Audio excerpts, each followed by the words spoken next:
So we are moving to the right side for the next 20 minutes. This is the one of the only paper that so far that summarize experience of the cardiogenic shock in the general intensive care unit, and you can see that there is a trend of time of 12 years from 1997 to 2012, where the global mortality just dropped for 54, so 54 to 48. And you can see the trend of mortality just dividing by the etiology of a patient with cardiogenic shock, where the pulmonary embolism was just completely stuck. And if you look at this data of patient with cardiogenic shock related to pulmonary embolism also in the other environment, it is basically the same. That brings us to the conclusion that treating this kind of patient when they are in cardiogenic shock is extremely, extremely challenging. So we do know that for many years that the severity of the clinical picture of our patient depend on the burden of the emboli and by the localization of the emboli into the pulmonary tree. And we got many score, radiological score mainly, that can explain that. And since the latest guidelines on pulmonary embolism, we do know and we do all apply this kind of stratification between the low, intermediate, high or low risk and the high risk. And this is what we are talking about. Patient will start having hemodynamic instability, start having right ventricular dysfunction, and start slipping into the spiral that we do all know of the cardiogenic shock and multi-organ failure. So these are basically the patient that we used to treat in the very acute setting. We do know since 70 years from a very nice study carried out by Abel in 1970 that the right ventricle is preload tolerant and afterload dependent. We got the very different shape of the PV loop as compared with the left ventricle with almost non-isovolumic time. So basically the right ventricle is continuously filling and ejecting. The isovolumic contraction time is above 0 and 7 milliseconds. And we also do know that the right normal, not preconditioned, so patient without pulmonary hypertension, who have a sudden increase of the afterload, the right ventricle is not able to tolerate mean arterial pressure above 40 millimeters of mercury. Then it just fails. And this is how the PV loop of the right ventricle starts to remodel with an increase in the afterload, with the comparison and the prolongation of the isovolumic relaxation and contraction time. And we do know from all the other colleagues that have studied so well the pulmonary hypertensive patient that the right ventricle, the natural response of the right ventricle to increasing afterload is the dilatation, which was thought to be a bad thing at the beginning. Now we do know there's a sort of Frank-Starling adaptation of the right ventricle through trying to cope with increased afterload, maintaining the stroke volume. And this is what happened between the left ventricle and the right ventricle. There is a huge and increasing dysynchrony with the interventricular septum that drive basically this adaptation of this Frank-Starling law. And it is an example of the pulmonary hypertensive patient with the interventricular septum bouncing into the left ventricle and contracting way after the contraction of the lateral wall of the right ventricle and overall the left ventricle. And which is the consequence by the hemodynamic point of view of it is a reduction of the filling period and the filling amount of blood coming into the left ventricle, which turns into a reduction of the stroke volume. This is just the physiology that we do know. Problem is when this occurs suddenly, because this sort of Frank-Starling adaptive mechanism fails usually in this patient. And the other thing is of utmost importance is that in this patient you have a sudden decrease of the right coronary perfusion, which is usually, as you know, occur during systole and diastole, and has an exponential increase of the afterload. You got an exponential decrease of the right coronary perfusion, which can be clearly seen. We use always in VV ECMO patient with a very severe ARDS, and when we stick VV ECMO and with a transesophageal guidance in a pulmonary embolism patient to have a look at the coronaries and the coronary perfusion.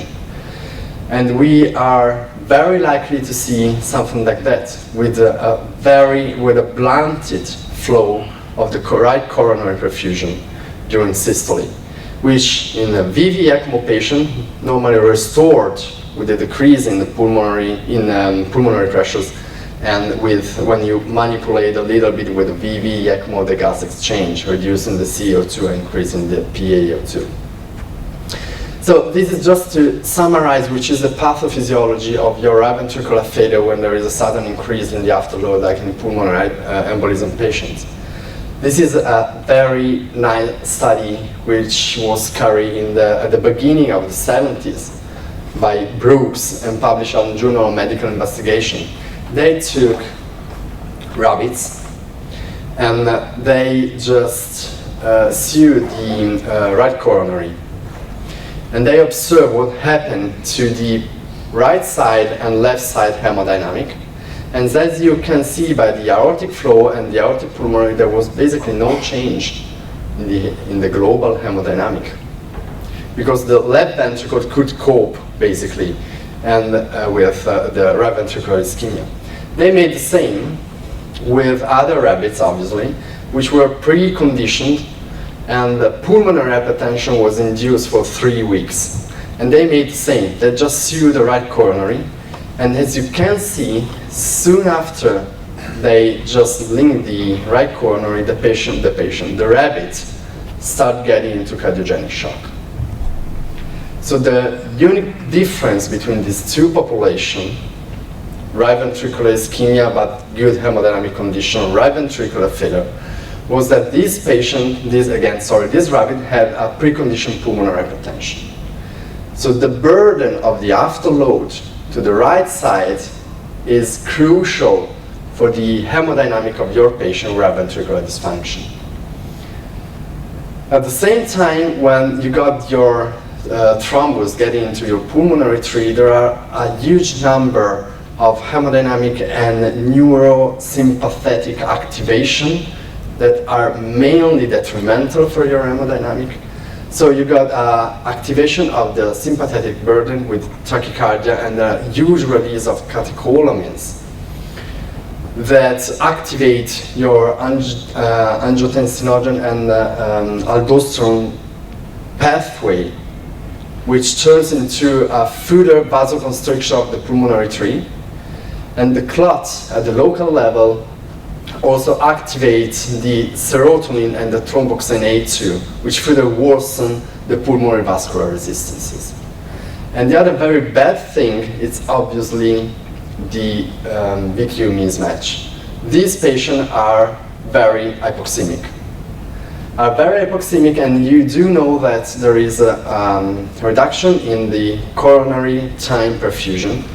And when you do have a PaO2 below 40 millimeters of mercury, your coronary autoregulation starts to deregulate, further worsening your right ventricular ischemia.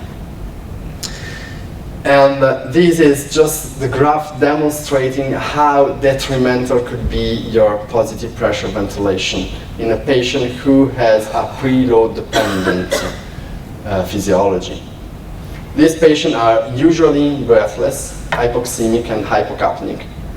And if you put them on positive pressure ventilation, that could be a disaster. So consider it very well, and to make this decision, your patient should be burdened by a very bad work of breathing. And if you decide, and if you are obliged to put them on mechanical ventilation, just be ready, if you got the facilities, to stick on ECMO. because this patient is very likely to suffer for at least a quick cardiac arrest.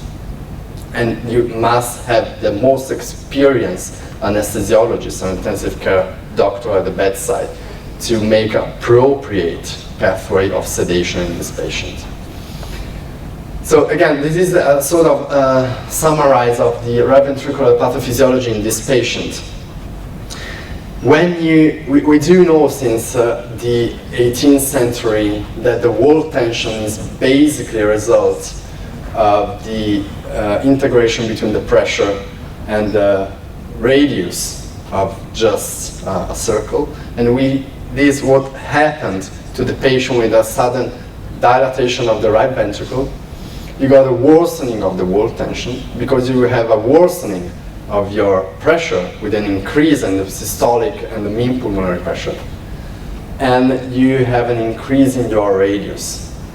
So you have just a sudden increase in your wall tension, which means an increase in the myocyte stretch, which means an increase in the myocardial oxygen consumption and need from the myocytes, which in a patient who is hypoxemic, slow and reduced coronary perfusion, tachypneic, tachycardic, so again, shortening of the coronary perfusion, which is the background for this bad spiral. So this is the reason why our patient fail with a pulmonary embolism. Regarding the treatment, you know that we got a very detailed description of the treatment of our patient in the guidelines. This is what is written into the guidelines. So norepinephrine to boost the coronary perfusion, and dobutamine to boost the inotropic support. I just would like for you to pay attention to these two things. Dosages, 0.2 up to 1 microgram per kilo per minute in this patient, in all patients, is way too much. You just need to buy time. And if you would like to boost a little bit your systemic vascular resistance, just remember that you shouldn't go upper than 0.25, 0.3, because then you got your switch into the inotropic support by a vasopressor, which is a bad thing for your metabolic side. Same for the dobutamine. You will never go up to 20 in this kind of patient, even because usually they got a right ventricular failure, but the left ventricle is paying all the expenses, and he's squeezing as much as he can, trying to maintain the stroke volume. So this patient usually do not need inotrope. It's just a desperate condition for them to be treated with inotrope. Then again, you have to buy time while you are resolving the trigger. And you get a number of options. First one is RTPA, anticoagulation, obviously, in the first shot, RTPA. Surgical embolectomy, which is decreasing by the years, by the increase of the other options. And again, surgical embolectomy, your patient shouldn't be in a very severe condition. Otherwise, the likelihood that your patient won't exit the theater is quite high. So it's just the latest stage to treat this patient. You know that in the latest decade there are a number of different options to treat this patient with percutaneous procedures that now are retained as a 2B indication in the guidelines. We have quite a lot of experience regarding the catheter-directed low-dose fibrinolysis. There are a couple of trials that have been published, and both demonstrated there was an effective reduction of the mean PEA systolic pressure and effective reduction of the burden of the right ventricular dilatation with improvement in hemodynamic. There's a recent publication on our journal on a large number of patients which have been treated with high-risk pulmonary embolism with shock and also with a previous cardiac arrest. You can see that the cardiac arrest is burdened by a huge mortality in this patient. But you can also see that if you compare the systemic thrombolysis with the catheter-directed thrombolysis, you can see that this patient actually went better. Because the burden of the bleeding, the bleeding complication in this patient obviously were way lower. And the other option, which is the extreme one, we just got a very excellent lecture on VA ECMO. It may work on this patient as well. It may work for the both sides because you got a circulatory collapse and you got a respiratory failure. There are no much cases out there describing the experience on a VA ECMO in this patient. This is by far the biggest sample size published a few years ago in the European Journal. It's just 52 studies, case report or case series, demonstrating that the mortality in this case series was fairly high, was a bit better for those who had an embolectomy with the previous ECMO. But these results should be contextualized because there is a selection bias in this patient. There were all patients getting on ECMO, preemptive ECMO actually, that stabilized the hemodynamic and after a few days just went to the embolectomy. So there was a sort of more stable patient. There is another case description summarizing some studies, some case description in the latest 7 years. It's published on a review on JACC on VA ECMO for adults. And you can see that survival to discharge is variable, depending on, again, the modifier, which is a cardiac arrest. And usually, which is important, the number of days on ECMO is lower than the number of days on ECMO of patients with cardiogenic shock due to left ventricular failure.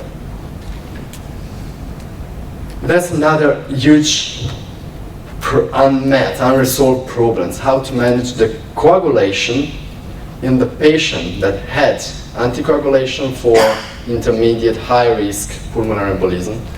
Then the hemodynamic worsened, and they got fibrinolysis, and they went into cardiogenic shock, and they are put on ECMO. How to manage, how to monitor your coagulation system. We got the expert here that just wrote a viewpoint, which has been accepted on the International Journal of Cardiology. And what he and the other experts said, we don't know, basically. There are just few suggestions. You have to do what you have to do, then try to monitor this patient with the anti-10A factor, at least for the very first few hours, because this kind of factor reflects better how your coagulation pathway is working. Because there are obviously overlapping effects due to the anticoagulation, due to the fibrinolysis, and due to the machine that is running in your body. So be very cautious because the bleeding events in this patient are may be extremely high.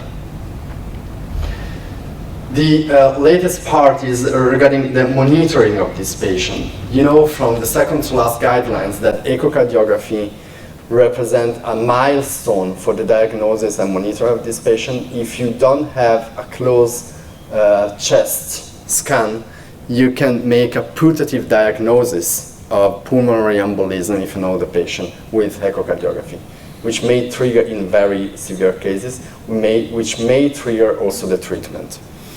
Which is the role of echocardiography. We're not talking about physiological insight, as Susanna showed us, or very fancy stuff. Just looking at the 2D and the Doppler could be very helpful. We got a number of indices that are suggested in the latest guidelines. And I just show you one nice index, which is the pre-systolic A wave at the level of the pulmonary valve. If you stick your pulse wave Doppler through the pulmonary valve, and you see that there is a small stroke volume contemporary to your atrial kicking, it means that your right ventricle has a restrictive physiology. It's not able to feel anymore during the atrial contraction, so has to open quickly the pulmonary valve to make space for the other blood. This is very well known between the congenital cardiologists, less known between the all other cardiologists and ICU doctors. This works well. I can tell you we're just about to publish, to analyze honestly, comprehensively, a data set on patients with pulmonary embolism and pulmonary hypertension with number of different diseases, and this correlates very well with invasive hemodynamic, and especially, as described in this paper, with diastolic pressure.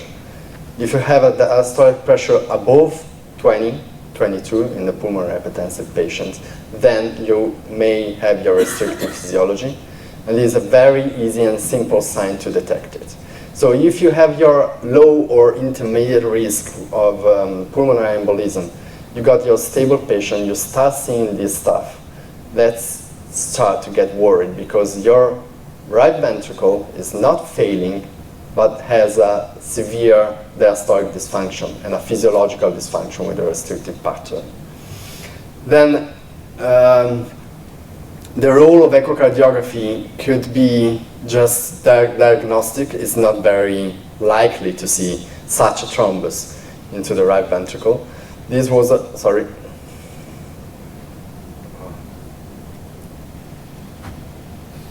Is it starting? Not anymore. Can you? Thank you. And as I was saying before, make sure you validate your indication for the VA ECMO. Because if you have a patient who had a cardiac arrest and we just stick, then that was the case, that we stick down the TOE for the VA ECMO cannulation because the patient had a return to spontaneous circulation, and we got this picture. You wouldn't like to have your patient with a right atrial cannula with this emboli, because you are pretty sure that just soon as the machine will start, this emboli will go into the machine, and your VA ECMO will stop, and your patient will die. And another thing, look always when you do have disproportionate hypoxemia in your patient that are resolving the pulmonary embolism, whether they have an open shunt, because this could represent a challenging situation. You know that there is also described few cases of plaque dyspnea orthodesioxia syndrome in this patient, and they deserve a special treatment in terms of volume replacement and potential validation of the closure of the septal defect to wean them off. We are just talking about patients in ICU with a very severe conditions. At the beginning of the first wave in Italy, we had quite a remarkable percentage of patients that we were going to see in the medical department who had a sudden cardiac arrest, just with a COVID pneumonia. And so we start to screening all of them with the venous ultrasound and the focused cardiac ultrasound, and we end up in the first 4 weeks seeing that all these patients were treated with a very high level of PEEP and CPAP, mostly. And we end up seeing 25% of thrombotic complication, either on the venous thrombosis or at the CT scan on-site thrombus, which challenge more the hemodynamic on this patient and differentiate between the validation, obviously, of the kind of mechanical support that they may need, just exclusively respiratory or hemodynamic. Then we got huge number of and different studies that explore deeper these parts. And from this paper, which come from the French group, I believe, they observed that there was a 9-fold higher risk for pulmonary embolism or on-site or pulmonary thrombus. Although this didn't affect a lot the outcome of this patient. It was just a matter of to recognize them and keep in mind that you have to screen your patient because there is a higher fold increase of risk for the pulmonary thrombus. This is something that was not new for patients treating severe ARDS. We know from the 70s, from the studies of the Sutter group, that there are several number of reasons why this patient may develop the alteration in the coagulation, which is very well described in this review published 10 years ago. We got an alteration of the coagulation of the platelet system at the level of a very small capillaries. And unfortunately, in these patients, we play a role. Because to keep this patient alive, we put a mechanical ventilation. They may need a lot of pressure, at least for the very first days. And this is an additional burden for this patient to have a dysregulation of the coagulation system and to develop on-site thrombus. So just to conclude, pulmonary embolism patient with severe hemodynamic instability, extremely challenging. As everything, we have to recognize early and we have to hit fast. We may buy time, especially now with the mechanical circulatory support, with a number of less invasive strategies, but it's just a matter of buy time. And we have to validate the indication for which kind of support and which kind of treatment that we are giving to our patient. And remember, use always each kind of monitoring you have, and this patient may deserve, and always, always use echo. Just a focused one, just a simple one, but it's extremely informative for the physiology of your patient. Many thanks.